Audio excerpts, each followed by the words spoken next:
I can't believe this. This table's full, my mother declared, her words slicing through the air like a knife, addressing my family as we stood at the entrance of my dad's birthday party.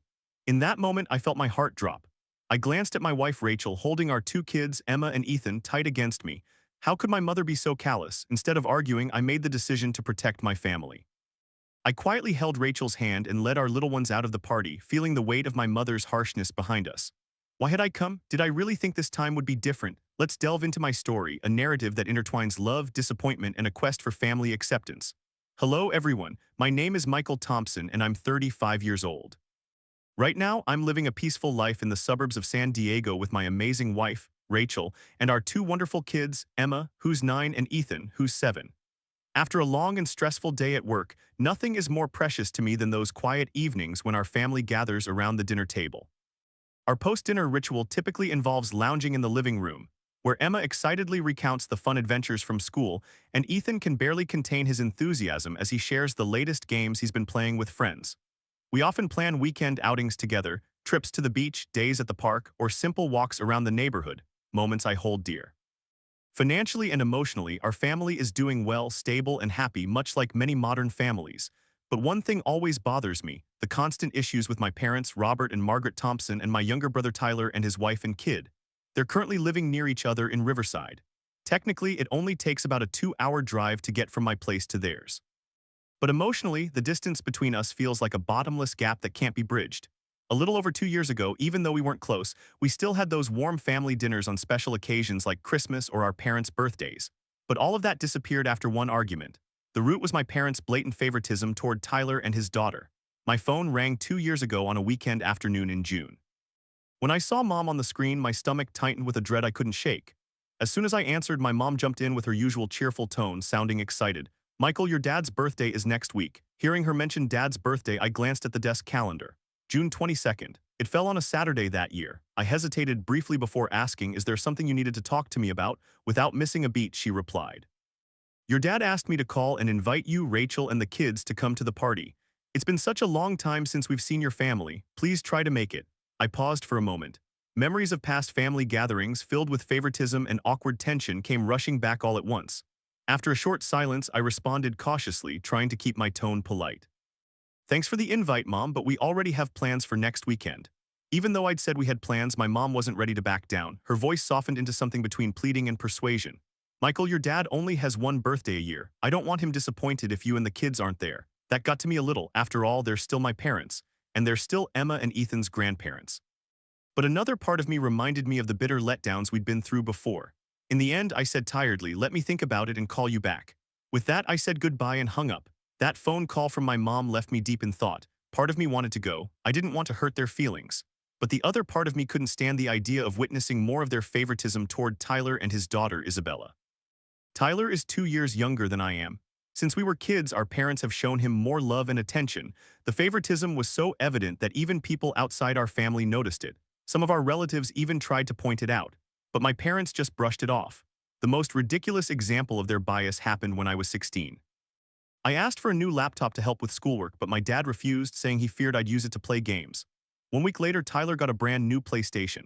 I remember asking my mom, "Dad wouldn't buy me a laptop because he was afraid I'd play games, but Tyler gets a gaming console. That's not fair." She glared at me and replied coldly, "Tyler gets better grades than you. He deserves to relax."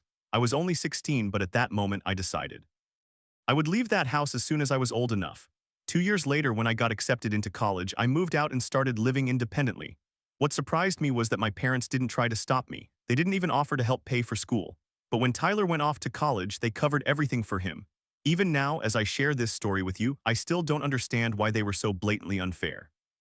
Their favoritism didn't just show up in material things, it was clear in how they treated us daily. Whenever I got sick, my parents would hand me some medicine and still expect me to go to school like nothing was wrong. But if Tyler sneezed a few times, Mom and Dad would immediately take time off work to stay by his side, and if needed, rush him to the hospital. I remember one time I had a high fever, almost 102 degrees. My whole body was shaking and I felt dizzy. But my mom still pushed me to get on the school bus and said, "You're a boy, you have to tough it out. Don't act like a girl." But when Tyler said he had a mild headache, she panicked, called the family doctor immediately, and gently told him, "Don't worry, honey, I'll stay home today and take care of you." It was the same with school. Even though I often had better grades than Tyler, I barely got any praise. I remember bringing home a report card full of A's. My dad glanced at it and said, "That's good, keep it up." But when Tyler got a single A in one subject, my mom lit up like he'd just won a Fulbright scholarship. She rushed into the kitchen to cook all his favorite dishes. At one point, I couldn't take it anymore and finally asked my mom, "Why do you always treat Tyler so much better than me?" Instead of explaining or listening, she got annoyed and snapped, "Don't be jealous in this house, you're his older brother."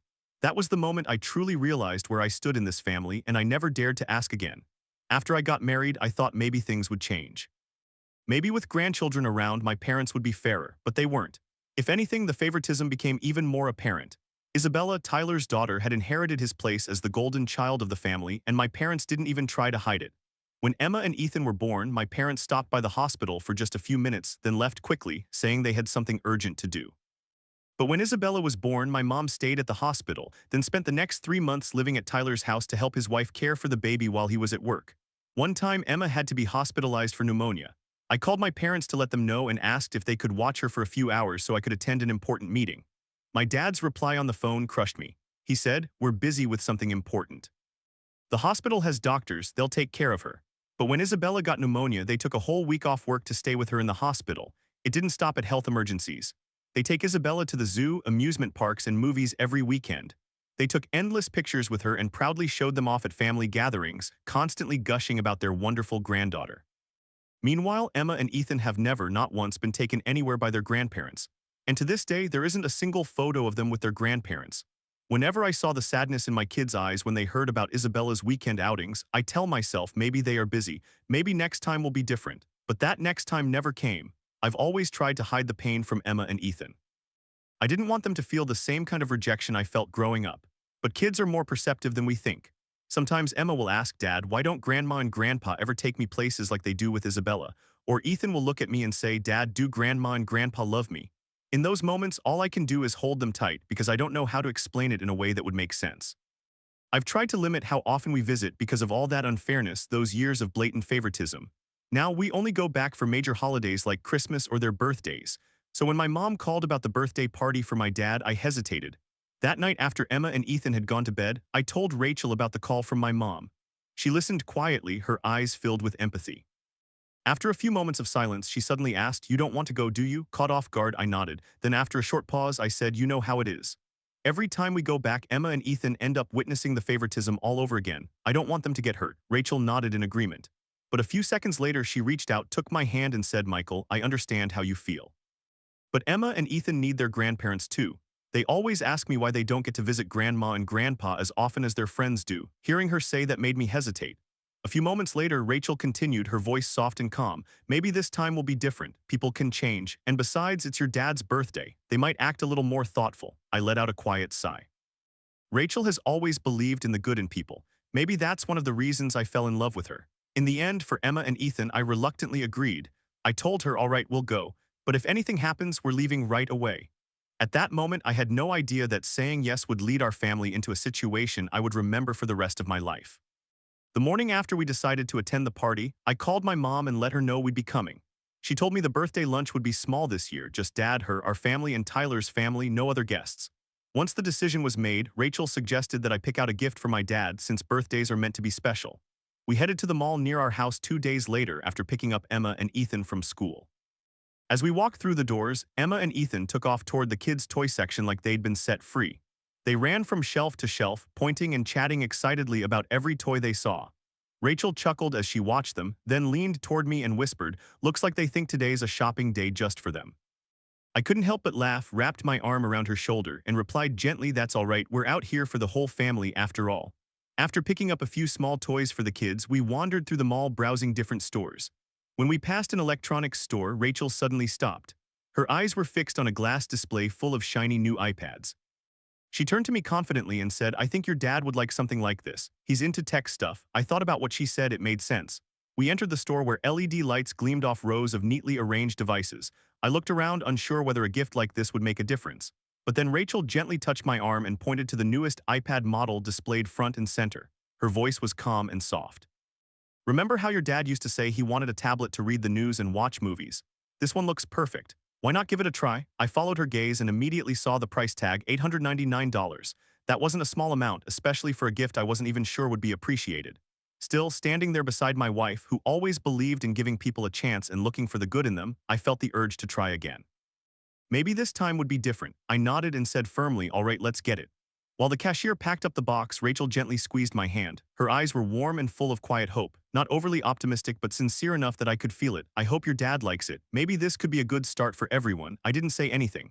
I just looked at her, filled with gratitude, and gave a slow, quiet nod.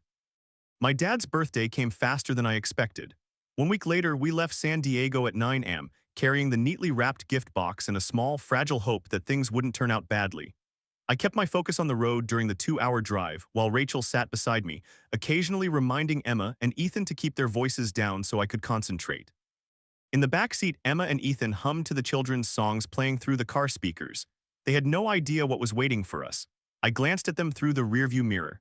Emma was resting her head against the window, drawing little shapes in the fogged-up glass with her finger, while Ethan was completely absorbed with his tiny toy car.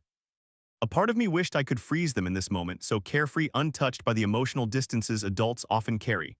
As we turned into the old neighborhood in Riverside, my heartbeat picked up. The street hadn't changed. The trees still stretched over the road, casting familiar shadows, and my parents' house sat quietly at the end of the corner. I pulled up along the curb. The four of us sat in silence for a few seconds. Then I took a slow breath, opened the car door, and stepped out. Rachel came around to fix Emma and Ethan's jackets before taking both of their hands. We walked up the porch steps a moment later and rang the doorbell. The familiar chime echoed from behind the heavy wooden door. About a minute later, Sarah, Tyler's wife, opened the door. She gave a faint, awkward smile and said quietly, "Come in." I was surprised that Sarah was answering the door instead of my parents, but I didn't say anything. I just led Rachel, Emma, and Ethan inside. I felt like my heart sank when we stepped into the dining room. Tyler's family, Sarah, Tyler, and their daughter Isabella, were already there. They were seated around the familiar round table, but here's the thing. The table only had 5 chairs and all 5 were taken. Not only that, but they had conveniently scattered purses, jackets, and toys around the area, blocking off any space as if they didn't want to leave room for anyone else. No one said hello. No one asked how the drive was. There were only distant glances, like we were uninvited guests at a party we were supposed to belong to. Looking at the table, they had already been eating for a while. The plates were mostly empty, half-full glasses sat untouched, and the birthday cake had already been sliced. They hadn't even waited, even though my mother had invited us in the first place. Feeling confused and irritated, I asked directly, "It's still early. Why didn't you wait for us?" My dad replied flatly, "Isabella was hungry, so we went ahead and ate." I stood there frozen. Once again, it was about Isabella, the golden granddaughter. They were willing to bend everything for her. Even breaking the flow of a family celebration they had organized themselves didn't matter, not if Isabella was hungry. Right after my dad's response, while I was still trying to process how to handle the situation, Emma gently tugged at the hem of my shirt. Her voice was small, uncertain, and confused. She whispered, "Daddy, why did Grandma and Grandpa eat already? Why isn't there a place for us to sit?" I had to take a deep breath to stay calm. After a moment, I leaned down and softly brushed her hair back. Then Rachel's voice broke the silence. She spoke gently to Emma, "It's okay, sweetie. There's still plenty of food. Mommy will grab a chair for you." She knelt and started picking up jackets and backpacks left around the table, Tyler's family's things. She planned to move them to the living room so we could make room to sit. But when she touched Sarah's purse, my mother spoke up sharply. "Stop. No need to move anything. This table's full." No one moved after that. Rachel froze in place, eyes wide with disbelief. She was stunned, and so was I. I slowly stood up and looked at my mother.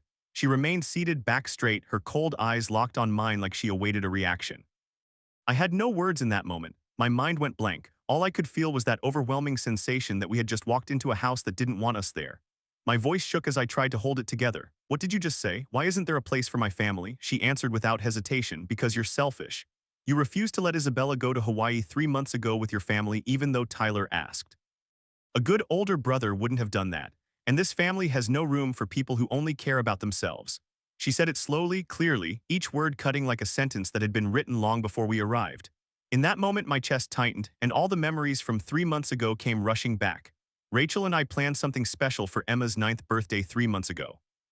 I wanted to give her an unforgettable experience, so I secretly arranged a family trip to Hawaii, a place Emma and Ethan had been dreaming of since they watched a documentary about the ocean. When I announced the surprise during her birthday party, Emma couldn't contain her excitement. She jumped up and hugged me tight, and Ethan squealed with joy. They kept thanking me and showering kisses on my cheeks like they always do. At that moment, all I could think was how happy they would be and how we'd create unforgettable family memories together, just the 4 of us. A week later, we visited my parents for dinner. Emma and Ethan, still full of excitement, couldn't help but share the news. While playing with Isabella, Emma blurted out, "Next week our family's going to Hawaii." Ethan and I are going to swim in the ocean and build sandcastles. Within seconds, Isabella's face fell. Her smile disappeared and her eyes welled up with tears. She turned to her dad, sobbing loudly, "Daddy, I want to go to Hawaii with Uncle Michael too."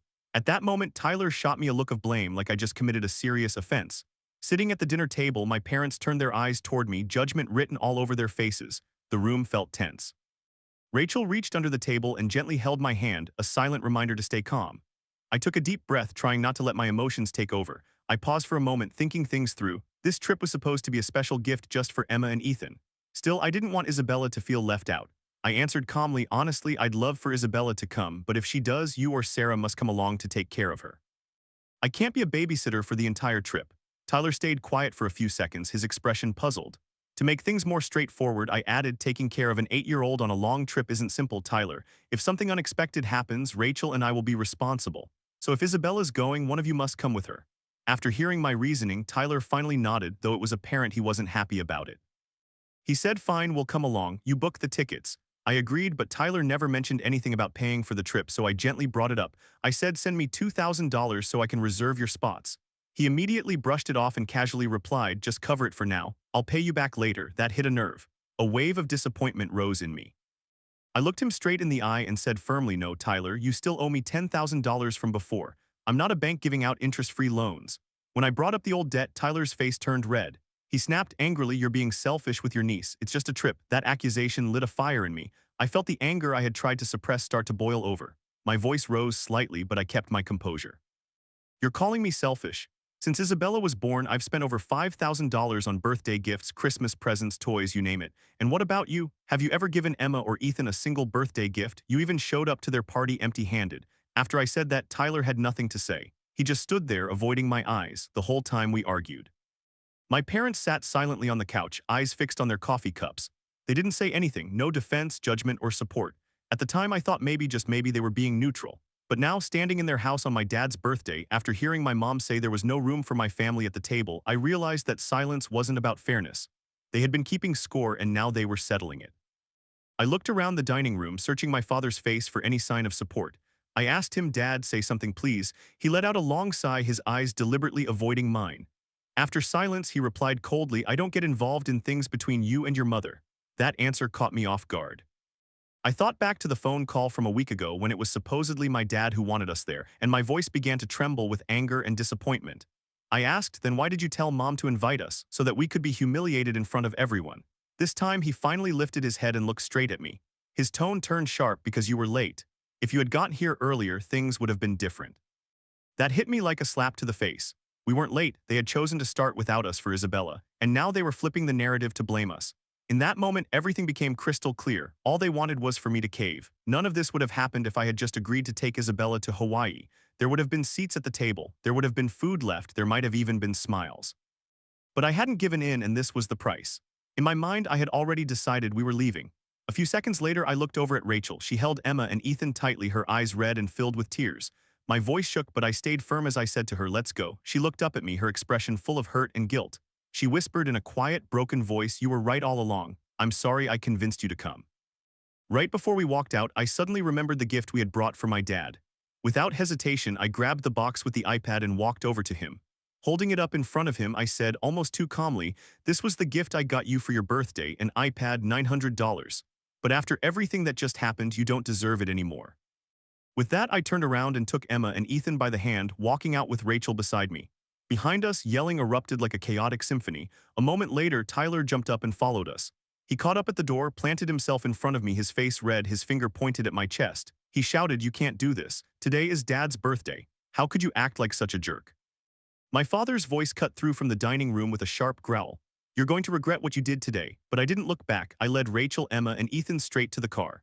As I closed the door, I heard Emma's small voice behind me. "Daddy, why are Grandma and Grandpa so mad at us? Did I do something bad?" My heart shattered into 1,000 pieces. I wrapped my arms around her and said, "You didn't do anything wrong. Sweetheart, this is just something between the grown-ups. I'm so sorry you had to see this." Sitting beside her, Ethan looked up and quietly asked, "Dad, do Grandma and Grandpa hate our family?" I gently ran over their heads and said, "No, Ethan, it's not that. Sometimes adults make mistakes and they don't always know how to show love the right way. But what matters most is that we have each other." After that, Rachel took the driver's seat. She knew I wasn't in the right state of mind to drive. I sat in the back, holding Emma and Ethan's hands tightly. And for the first time in my life, walking away from my parents' house didn't come with guilt. We drove in silence for about 15 minutes.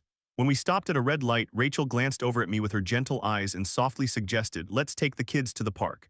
They need something to lift their spirits after all that." I looked at her, then at Emma and Ethan sitting quietly beside me, and I nodded. We found a nearby park with a large playground area. Emma and Ethan slowly began to perk up as soon as we arrived. They took off running, laughing as they climbed the jungle gym, slid down the slides, and swung high into the air. Ethan especially loved the rope bridge, while Emma couldn't get enough of the tallest swing in the park. Rachel and I sat on a bench just watching them. She took my hand and said, "Seeing them smile like this makes me feel like we made the right choice." I nodded, feeling the heaviness in my chest begin to ease. After a while, I took out my phone and snapped a few photos of Emma and Ethan playing. Their joy was so pure that it almost felt unreal. Then I took a picture of us together, Emma and Ethan beaming. I posted that photo on Instagram with the caption, "My real family, grateful for my wife and 2 kids." After about an hour of playing, Emma ran up to me, cheeks flushed and eyes shining. She said, "Daddy, I'm hungry." Ethan followed close behind, raising his hand. "Me too, Dad," Rachel said. "How about we grab something to eat? I'm guessing burgers would hit the spot." I nodded and we headed to a nearby family burger joint. It had a bright open space with colorful tables, perfect for families with kids. Emma and Ethan excitedly picked their meals from the picture menu. Emma went for the chicken burger with fries and Ethan picked a kid-sized beef burger. Rachel and I ordered burgers too and shared a large order of fries. While we waited, Ethan looked up at me and asked, "Dad, can we get ice cream after?" I gently ruffled his hair and smiled. Of course. When the food arrived, we all ate together, laughing and chatting. Emma and Ethan took turns describing their favorite playground parts while Rachel and I listened, smiling through every word. After the burgers, we walked over to a nearby ice cream stand.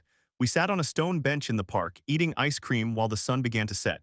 Ethan made silly faces while eating his cone, making Emma giggle. Rachel pulled out her phone and snapped a few more pictures, capturing the joy in those simple, beautiful moments. And in that moment, surrounded by the sound of my children's laughter, I realized something profoundly true. Real love doesn't need to be begged for or proven. It radiates naturally from hearts that value each other. My little family, with its simple meals and honest joy, had given me something my parents never could: unconditional love. That night, after Emma and Ethan had fallen asleep, I couldn't stop thinking about everything that had happened. I kept replaying the contempt in my mother's eyes, the cold detachment in my father's face, and the smug smile Tyler gave me as we walked out the door. Sitting in the living room, I stared quietly at my phone. Eventually, I decided to share what I was thinking with Rachel. Looking at her beside me, I said, "I've been thinking about asking Tyler to pay back the money he owes me." Rachel looked up, hesitation in her eyes. She responded carefully, "I'm just afraid if you do that, the relationship with your family might break completely." I looked into her eyes and answered firmly, "Our family now is just me, you, and the kids." She stayed silent for a few moments, thinking. Then she nodded and said with quiet support, "If that's the case, make sure you charge interest. They've taken advantage of you long enough." With her support, I made up my mind. I picked up my phone and texted Tyler, "I need you to pay back the $10,000 you borrowed. You have 30 days to return the money." Within 5 minutes, my phone started buzzing. I answered and Tyler was yelling, "Are you out of your mind? We're family, you're seriously calling in a debt like this?" I hung up immediately. I had no interest in arguing anymore, I was done. Then Sarah texted, her message was laced with venom. "You're such a greedy jerk, who puts a price on family like that?" A minute later, another message popped up. "We're not paying you back, that money was a gift." Reading those words sent a rush of anger through me. After all this, after everything I had done for them, they had the nerve to rewrite history like that. I didn't reply. I didn't need to, but in that moment I made a promise to myself. I was going to get that money back one way or another. The next morning, my phone rang as I was sipping coffee in the kitchen and getting ready for work. It was my mom. I knew exactly what the call was about and immediately picked up. The moment I answered, her voice came through, shaking with anger. "Michael, what are you doing? Why are you asking for $10,000? Didn't you say that money was a gift?" Hearing something that absurd, I immediately hung up. She kept calling over and over, but I declined every single one. I had never said the money was a gift. Without hesitation, I opened my old messages and found exactly what I was looking for. A text from Tyler sent in 2022. It read, "I still owe you the $10,000. Please give me 6 more months, I'll pay it in full." And yet now they were all trying to rewrite history together. That morning, instead of going to work, I took a half day off and decided to visit David, an old college friend, now a lawyer. When I met him at his office, I showed him the 2022 text from Tyler, along with the recent messages from both Tyler and Sarah. David read through everything carefully, nodding as he followed the story. After reviewing the evidence, he looked at me and said thoughtfully, "Michael, from a legal standpoint, you have a solid case, but you'll need to wait 30 days as stated in your message. In the meantime, we should draft a formal legal notice and send it via certified mail. That way we'll have proof they received it. That same morning, David helped me write a detailed professional notice. It clearly stated the amount owed, the repayment deadline, and the legal consequences if they failed to comply. Once it was ready, I drove to the nearest post office and sent the notice to Tyler via certified mail. The postal worker carefully stamped everything and handed me the receipt of confirmation. As I left the post office, an unexpected wave of relief washed over me. I didn't feel powerless in this family dynamic for the first time in years. I had taken a stand not out of anger but self-respect. I had finally learned how to protect what was mine. For the next month, we cut off all contact with my side of the family. My parents called a few times, but I refused to pick up. Eventually, I blocked their number entirely. I kept only Tyler and Sarah's numbers because I still hadn't recovered the money they owed. 30 days passed quietly. The $10,000 was never repaid. Tyler didn't respond to the formal notice, not even once. Just as planned, David filed the lawsuit with the county court. The process was quick and handled professionally. The hearing was scheduled 2 months out. On the day of the trial, Rachel and I arrived early. I sat at the plaintiff's table and Rachel took a seat behind me in quiet support. What surprised me that day was the number of extended family members seated on Tyler's side. They had rallied people to create a show of strength. When my parents saw me and Rachel, they looked at us like enemies, cold, bitter, and disdainful. Their eyes were disappointed, as if I had betrayed the family name. A few relatives even had the nerve to speak up. "Michael, you're wrong for this. Family doesn't take each other to court." I replied bluntly, my voice cold and steady. "Stay out of my business." At precisely 9 a.m., Judge Williams called the courtroom to order. The room fell quiet, tense with anticipation. When given the floor, Tyler stood up and explained that he had borrowed $10,000 from me in 2020 during the height of the pandemic. He claimed that after the pandemic, I had told him I wouldn't ask for the money back, understanding how tough things had been for him. But when Judge Williams asked if he had written proof of that agreement, Tyler fell silent. He had no texts, no emails, no records, nothing. David seized the opportunity and quickly shifted the momentum. He presented a text message from 2022 where Tyler admitted to still owing the $10,000 and asked for 6 more months to repay it. He also submitted recent messages showing my polite, reasonable request for repayment. The entire hearing took just 30 minutes, efficient and to the point. Finally, Judge Williams gave his verdict. Tyler was to repay the full $10,000, plus $2,500 in interest and another $2,500 for court and legal fees. A total of $15,000 with 60 days to pay it in full. As we left the courtroom, I walked past the stairs of my parents, Tyler, Sarah, and a line of familiar relatives, all radiating disapproval and anger. But I felt light. I felt free. Outside the courthouse, Rachel paused and looked at me with concern. "Do you regret doing this?" she asked gently. I ran my hand through her hair and answered with a sincere smile. "Yeah, I regret not seeing who they were sooner." Hand in hand, we walked away from the courthouse that day. And in that moment, I knew an old chapter had closed and a new, better one had just begun. 2 years have passed and our lives are more peaceful than ever. We've cut out all the toxic relationships, keeping only those genuinely caring about our family. Emma is now 11, a bright, confident girl. She's doing well in school, has a circle of close friends, and no longer asks about her grandparents. Ethan is thriving too. At 9, he's energetic, full of laughter, and keeps the whole house smiling with his silly stories. Rachel's career has taken off. She was promoted to regional marketing director. As for me, work is steady, and I finally have more time to focus on what truly matters, my family. As for my parents, I've heard bits and pieces from extended relatives. They're now struggling, buried in the financial mess Tyler left behind. Aunt Linda, the one relative who always stood by us, called recently and shared what had happened. After the court case, Tyler convinced my parents to mortgage their home so he could invest $200,000 into real estate. But the market took a turn. The money vanished in just a few months. Not only did Tyler fail to repay the principal, but he also couldn't keep up with the interest payments.